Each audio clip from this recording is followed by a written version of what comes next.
Good morning dear students. आज हम next phylum hemichordata जो है उसके बारे में पढ़ेंगे।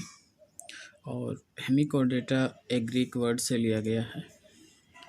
इसमें हेमी का मतलब है हाफ और कोडे मतलब है कोड या जो नोटो कोड है वो। ठीक है, तो ग्रीक वर्ड है ये। हेमिकोडेट्स वो एनिमल्स का ग्रुप है जो कोडेट लाइक है। कोडेट लाइक एनिमल्स का ये एक ग्रुप है जिसमें फेरेंजियल गिल स्लिट्स हैं और बॉडी जो है वो 3 रीजन में डिवाइडेड है। ठीक है, फाइलम हेमिकोडेटा एक उन एनिमल्स का ग्रुप है जिनके अंदर फेरेंजियल गिल स्लिट्स हैं और बॉडी जो है वो 3 रीजन में डिविजिबल है या डिवाइडेड है। ठीक है, it is A group of chordate like animals, group of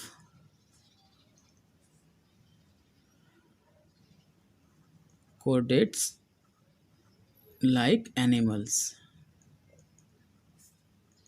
with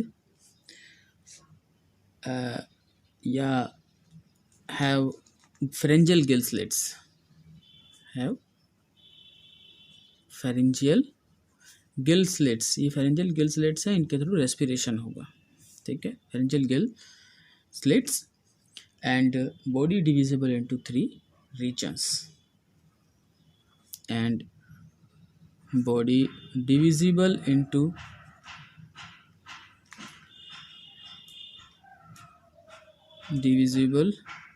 into 3 regions। ठीक है, जिसमें बॉडी जो है वो 3 रीजन्स में डिवाइडेड है। लेकिन जो कोर्डेट्स हैं उनकी तरह से नहीं है। कोर्डेट के अंदर जो बॉडी का डिवीजन होगा उससे अलग होगा, लेकिन फिर भी ये कोर्डेट लाइक एनिमल्स का ग्रुप है जिसमें फेरेंजियल गिल स्लिट्स हैं रेस्पिरेशन के लिए, गिल स्लिट्स, और बॉडी जो है वो 3 रीजन में डिवाइडेड है। ठीक है, अब हम इसकी जो हिस्ट्री है हेमिकोडेटा फाइलम की, ठीक है, देखिए इसमें साइंटिस्ट है जैसे बैटसन, एक साइंटिस्ट है बैटसन। बैटसन ने 1885 के अंदर 1885 में इस ग्रुप में जो एनिमल्स हैं, ठीक है, उनको एक सब फाइलम कोडेट के अंदर रखा उनको। ठीक, मतलब बैटसन ने हेमिकोडेटा को एक सब फाइलम बना के और कोडेट के अंदर रख दिया। कोडेट जो फाइलम है उनके अंदर इसको प्लेस किया।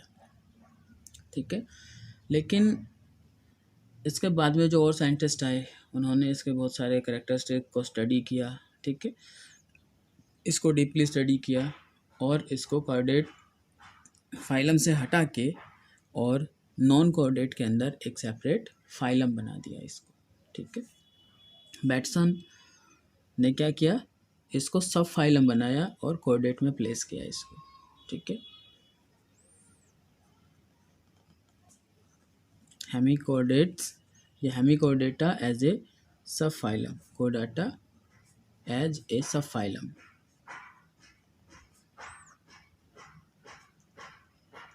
ठीक है, and placed under कोडाटा, under phylum कोडाटा and placed under phylum कोडाटा। ठीक है, कोडाटा जो फाइलम है उसके अंदर उसको रखा। लेकिन बाद में जब वो स्टडी हुई इसकी, डीप स्टडी हुई इसकी, बहुत सारे कैरेक्टर्स को और स्टडी किया गया, तो उनके बहुत सारे साइंटिस्ट ने इसको कोऑर्डिनेट से हटा के, कोऑर्डिनेट जो है उनसे निकाल के और इसको एक सेपरेट फाइलम बना दिया। ठीक है, और नाम वही रखा हेमिकोडेटा।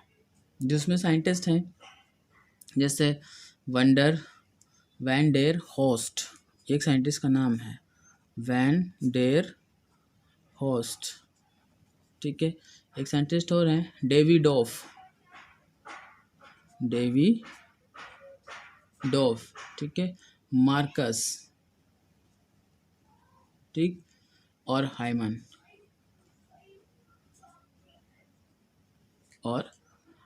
ये साइंटिस्ट हैं। तो वंडर होस्ट जो है 1939 के अंदर, फिर डेविड ऑफ 1948 के अंदर, फिर मार्कर 1958 के अंदर, हाइमन 1959 के अंदर, ठीक है। इन सभी ने इनको इस हेमिकोडेटा को एक फाइलम बनाया नॉन कोडेटा के अंदर, ठीक है। अलग अलग ईयर में इन सब ने इसको डिवाइड किया, इसको अलग से एक फाइलम की तरह इसको ट्रीट किया, या हम कहें इसको एक फाइलम बना के नॉन कोडेट के अंदर रखा इसको, ठीक है।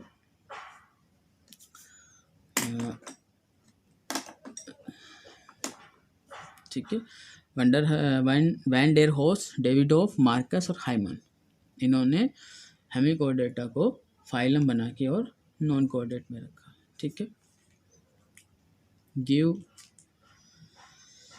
The status of phylum under non caudate, give the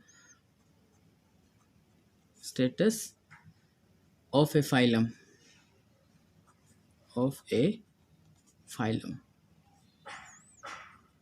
under non chordata,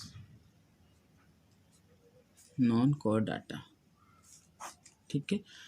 तो नॉन कॉर्डाटा के अंदर उन्होंने इसको एक फाइलम बना के प्लेस किया। ये चीज़ याद रखनी है आपको। बैटसन जिसने इसको सफाइलम बनाया था कोडेट के अंदर, और बाकी और दूसरे साइंटिस्ट हैं उन्होंने बहुत सारे, जिसमें van der Horst, Davidoff, Marcus और हाइमन, उन्होंने इसको फाइलम बनाया और नॉन कोडेट के अंदर रखा, ठीक है। नाम इसका वही रखा हेमिकोडेटा, कि फाइलम कोडेटा में जब इसको सफाइलम रखा गया तब भी नाम इसका हेमिकोडेटा ही था, और बाद में जब इसका फाइलम बना के नॉन कोडेटा में इसको रखा गया तब भी नाम इसका हेमिकोडेटा ही रहा, ठीक है। और इस ग्रुप के अंदर लगभग 90 स्पीसीज आती है, ठीक है। कंटेन अबाउट 90 स्पीसीज, ठीक है। इस ग्रुप में लगभग 90 स्पीसीज हैं, मतलब हेमिकोडेटा के अंदर 90 स्पीसीज आती हैं, ठीक है। इसके बाद भाई हम इसके जनरल कैरेक्टरिस्टिक देखते हैं। जनरल कैरेक्टरिस्टिक क्या होंगे? जनरल कैरेक्टरिस्टिक्स, जनरल कैरेक्टरिस्टिक्स में सबसे पहले हम बात करेंगे इसके हैबिटेट की, ठीक है। फर्स्ट हैबिटेट, ठीक है, कि किस कंडीशन में किस जगह पर ये रहता है। और हैबिटेट की अगर हम बात करें तो ये एक्सक्लूसिवली मैराइन है, ठीक है। कैसा है? एक्सक्लूसिवली मैराइन, एक्सक्लूसिवली मैराइन, ठीक है। मतलब इसकी सभी स्पीसीज जो है वो सीज या ओशंस जो हैं उन्हीं के अंदर रहती है, ठीक है। इसके अलावा मोस्टली ये फोसोरियल है, मतलब बुरोज बना के रहता है ज़मीन अंडर वाटर, जो ज़मीन है उसके अंदर ये बिल बना के रहता है। सेडेंट्री है, ठीक है, सॉलिटरी है, और कुछ जो है वो कॉलोनियल भी है, ठीक है। Mostly live in burrows, mostly live in burrows, ठीक है। अंडर वाटर ये ज़मीन में बिल बना के रहता है, बुरोज में रहता है जनरली, ठीक है। सेडेंट्री है, सॉलिटरी है, ठीक है, और कुछ एक जो है वो कॉलोनियल भी है, ठीक।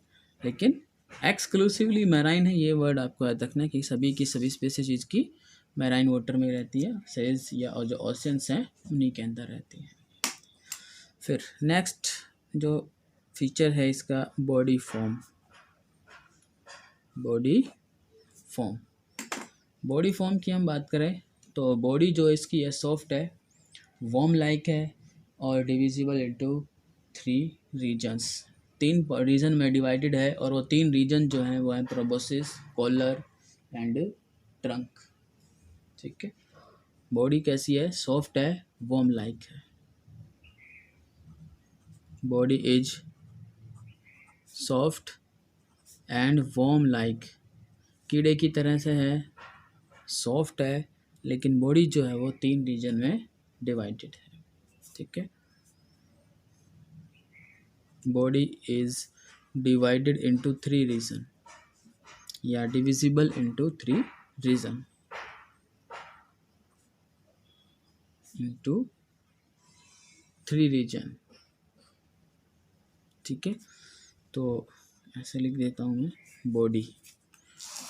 बॉडी जो है वो तीन पार्ट्स में, तीन रीजन्स में डिवाइड है, और वो तीन रीजन कौन कौन से हैं?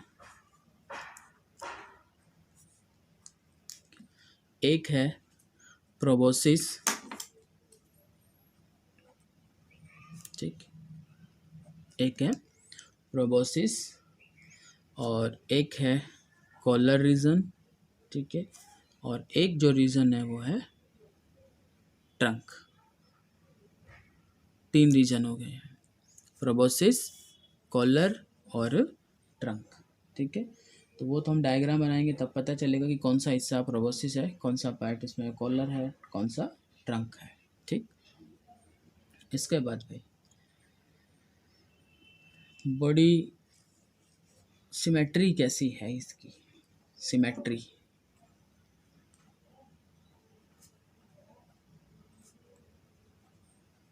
Body symmetry. तो बॉडी सिमेट्री जो है वो यहाँ पर बाइलेटरल सिमेट्री है। ठीक है। बाइलेटरल सिमेट्री है इनके अंदर।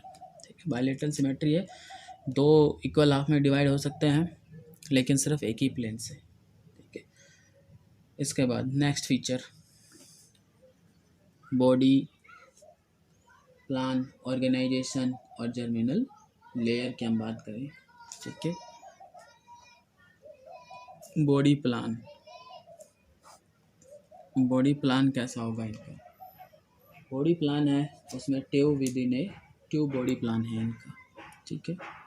बॉडी प्लान कैसा है? ट्यूब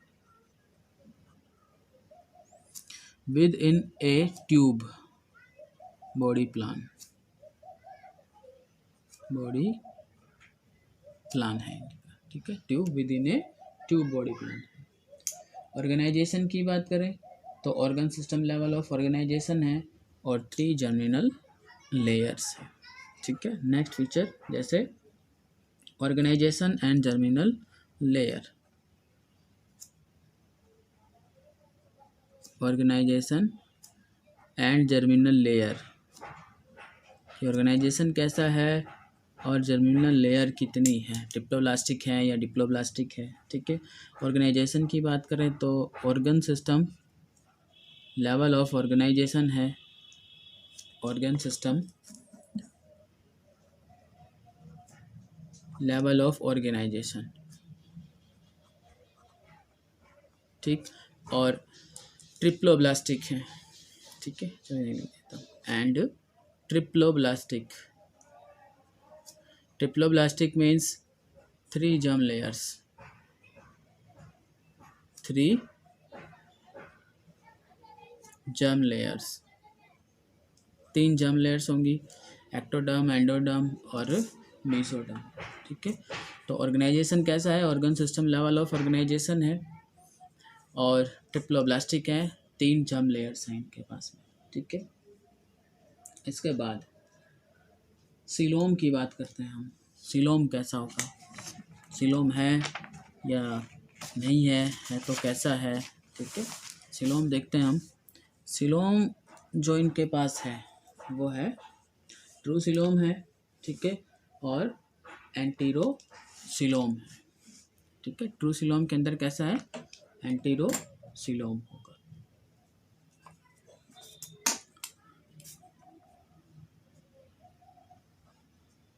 सीलोम कैसा है? ट्रू सीलोम है, ट्रू सीलोमेट एनिमल्स है ये,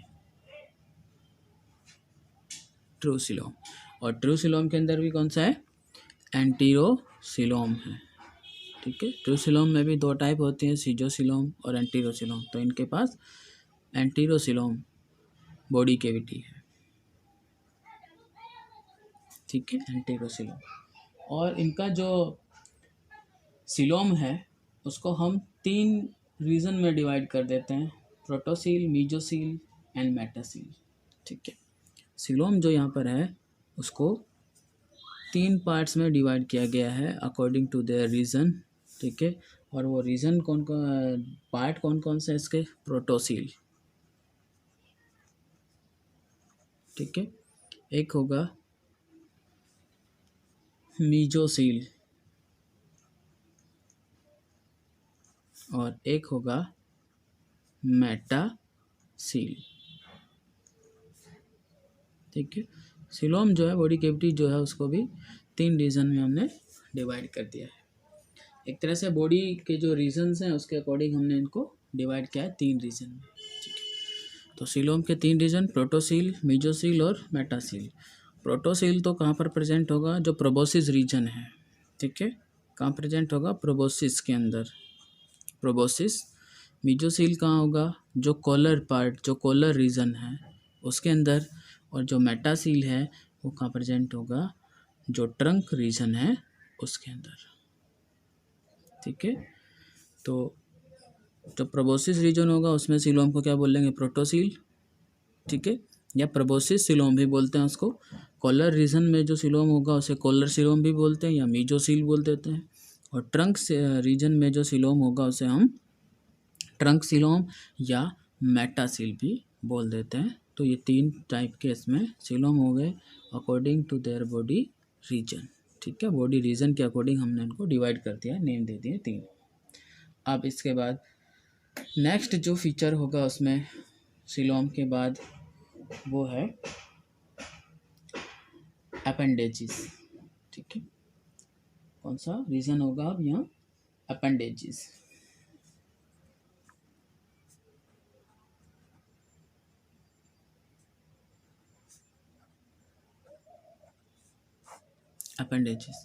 अपेंडेजेस कौन से हैं या इनके पास नहीं है, तो लोकोमोटरी अपेंडेजेस जो हैं वो एब्सेंट हैं। ठीक है, लोकोमोटरी अपेंडेजेस आर एब्सेंट। ठीक है, लोकोमोशन के लिए कोई अपेंडेज यहाँ नहीं है। इसके अलावा टेंटेकल्स और एंड आर्म्स में occur but they are non locomotory. Tentacles तो यहाँ प्रेजेंट होते हैं लेकिन वे नॉन लोकोमोटरी होते हैं। ठीक है, तो हम यहाँ लोकोमोटरी ऑर्गन इनके पास कोई नहीं होता है, लोकोमोटरी अपेंडेजेस यहाँ कोई नहीं है इनके पास में। ठीक है, नेक्स्ट फीचर सेगमेंटेशन। ठीक है, सेगमेंटेशन की बात करें तो सेगमेंटेशन तो यहाँ है नहीं, वैसे सिर्फ बॉडी को 3 रीजन्स में डिवाइड किया गया है, लेकिन वो एक्चुअल जो सेगमेंट होते हैं, ठीक है, जैसे एनालिड्स के अंदर थे ऐसे सेगमेंट यहाँ पर नहीं है। ठीक है, इसके बाद बॉडी वॉल की हम बात करते हैं। बॉडी वॉल, बॉडी वॉल जो है वो किस तरह, सिंगल लेयर्ड एक तो सिलिएटेड एपिथेलियम एपिडर्मिस है।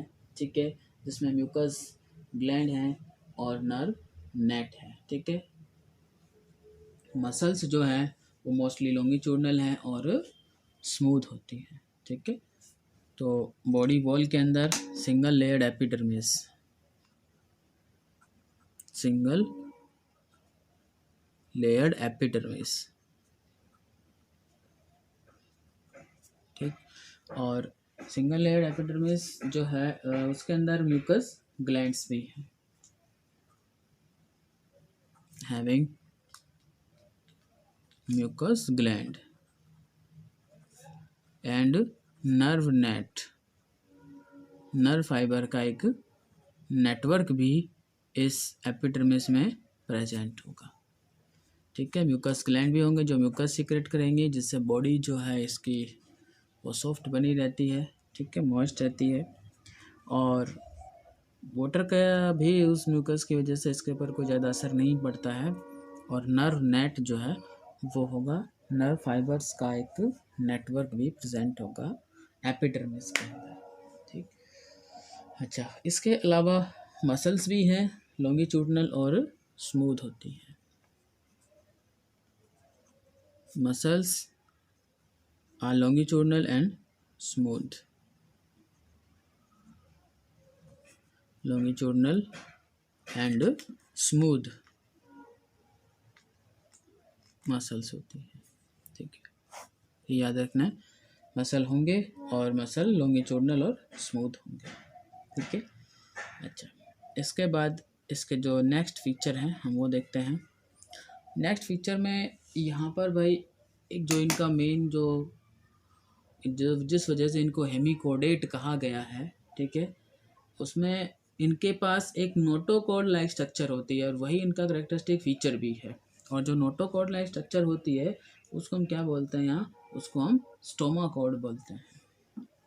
ठीक है, इनके पास एक नोटोकॉर्ड की तरह स्ट्रक्चर होगी, स्टोमा कॉर्ड, जिस वजह से इनको हेमिकोडेट कहा गया है। और ये स्टोमा कॉर्ड क्या है, एक होलो आउटग्रोथ है जो कि बक्कल कैविटी जो है उसकी रूफ से अराइज होती है, जिसको हम बक्कल डाइवर्टिकुलम बोलते हैं। ठीक है, और ये तो स्टोमा कॉर्ड जो है वो एक होलो आउटग्रोथ है। ठीक है, it is a hollow outgrowth, hollow outgrowth arises from the roof of the buccal cavity, arises from the roof of buccal cavity, buccal cavity जो है उसकी रूफ से अराइज होती है ये होलो आउटग्रोथ। और उस बक्कल कैविटी को यहाँ हम क्या बोलते हैं, बक्कल डाइवर्टिकुलम भी बोलते हैं, कॉल्ड बक्कल डाइवर्टिकुलम। ठीक है, और ये होलो आउटग्रोथ जो है ये जो प्रोबोसिस रीजन है वहाँ प्रेजेंट होगी। It is present in the proboscis region, it is present in the proboscis region. ठीक है, जो प्रोबोसिस रीजन है उसके अंदर ये प्रेजेंट होगी, ये स्टोमा कॉर्ड। इसीलिए इसको कुछ साइंटिस्ट जो हैं वो कॉर्डेट में भी रखते थे, कॉर्डेट में इसको रखा गया एज ए सब फाइलम बना के। लेकिन ये स्टोमा कॉर्ड जो है वो एक्चुअल नोटोकॉर्ड की तरह नहीं है। ठीक है, और सिर्फ जो इसका एक पार्ट है, बॉडी का एक रीजन जो है प्रोबोसिस, वहाँ पर प्रेजेंट है। ठीक है, इसलिए कुछ साइंटिस्ट इसको कॉर्डेट में ना रख के इसको एक अलग से फाइलम बना दिया और नाम दे देते हैं इसको हेमिकोडेट, मतलब हाफ कोडेट। और हाफ कोडेट क्यों बोला, इस स्टोमोकॉर्ड की प्रेजेंस की वजह से इनको हेमिकोडेट बोला, हमने हाफ कोडेट बोला है। ठीक है, नेक्स्ट फीचर जो है भाई उसमें इसके जो सिस्टम आएंगे। ठीक है, और एक जो इसका मेन जो करेक्टरिस्टिक फीचर है उसमें चीज़ आती है गिल स्लिट्स। ठीक है, क्या है, गिल स्लिट्स। ये गिल स्लिट्स क्या है, नैरो ओपनिंग है फेरिंग्स के अंदर, फेरिंग्स के अंदर नैरो ओपनिंग है।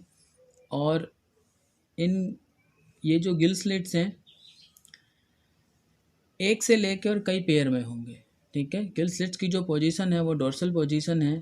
ठीक है, लेकिन जो कोडेट होते हैं उनके अंदर ये गिल स्लिट की पोजीशन कैसी होती है, लेटरल होती है। ठीक है, लेकिन यहाँ पर पोजीशन कैसी है, डोर्सल साइड में है, डोर्सल साइड में ये प्रेजेंट है। तो गिल स्लिट्स क्या है, स्लिट का मतलब होता है पोर या ओपनिंग छोटी। ठीक है, और ये फेरिंग्स की नैरो ओपनिंग्स हैं, फेरिंग्स के अंदर नैरो ओपनिंग्स हैं गिल स्लिट्स। ठीक, these are narrow openings in the pharynx, in the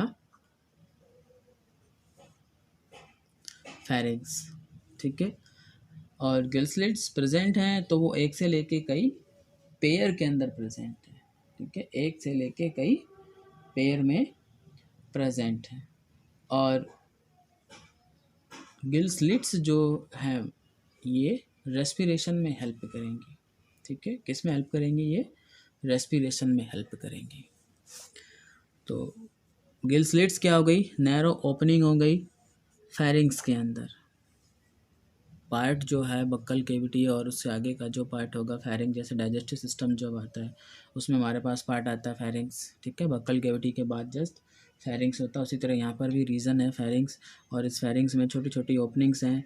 उन ओपनिंग्स को हम क्या बोलते हैं? गिल स्लिट्स बोलते हैं, ठीक है। गिल स्लिट्स जो हैं वो एक से लेके और कई पेयर में हो सकती हैं, 1 to several pair, 1 to several pairs, कई पेयर में हो सकती है एक से लेके, ठीक है। गिल स्लिट्स जो हैं डोर्सल इन पोजीशन है, डोर्सल इन पोजीशन, डोर्सल इन पोजीशन, ठीक है। और यही गिल स्लिट्स अगर कॉर्डेट में है तो ये लेटरल पोजीशन में होते हैं।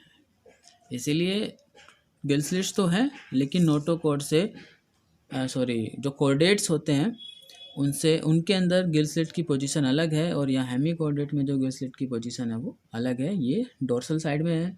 और कॉर्डेट में जो गिल स्लिट्स होते हैं वो लेटरल साइड के अंदर प्रेजेंट होते हैं, ठीक है।